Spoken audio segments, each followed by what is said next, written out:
Atamalo 29 mag jopuonjre sikunde irocho ratechgi e yore mopogore opogore. Maendi kaluwore gi ripod duol marango weche mag kit chwech National Gender and Equality Commission. Ripodno bende oketo yawuoyi nyime e kwan mar jopuonjre ma irocho ratechgi ka ipimo gi nyiri.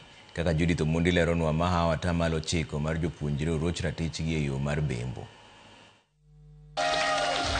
Ripot ma ogol kod duol marango weche mag kit chwech e pacho ka odiochieng' ma kawuono omenyo weche 9 ma achiel kuomgi mulo ratiro mag jopuonjre kuonde somo. Ramenyni oketo nyithindo ma yawuowi nyime e atamalo 15.9 ka ipimo kod manyiri e atamalo 13.8 ma oseroch ratichgi higani e kuonde somo ma pacho ka.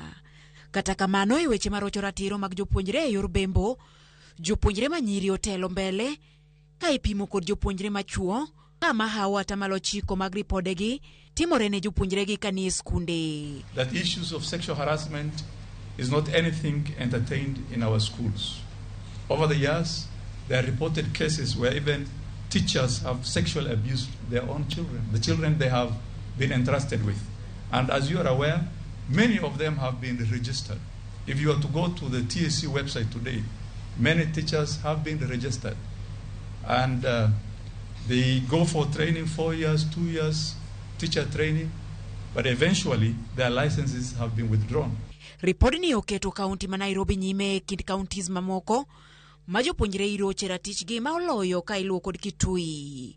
E weche mamoko marocho ratiro mag jopuonjre kaka nyangu mag nyithindo manyiri, kaunti ma Baringo telo, Garissa kaachiel kod Narok. It is important for each of us to look at ourselves and the gendered perceptions we have, and if they are holding us down, if they are holding our children down, then we have to introspect ourselves. The evidence in this publication places a responsibility on each one of you present here.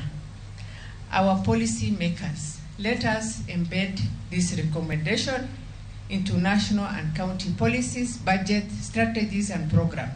Atamalo 6.7 mar skunde ne ochwalo ripode mag jopuonjre manyiri ma oseteri e nyangu ka weche mamoko mag keto nyithindo kod tije mapek ma ohewogi bende ripodni omenyo. Ka koro riwruoge makedo ne ratiro mag jopuonjre dwaro mondo mi orid chike ma owinjo kedne nyithindo kendo kum ji madhi ataro kod chikegi. Judith Omondi, Ramogi TV. Jatend migawo mar arita kwe Kipchumba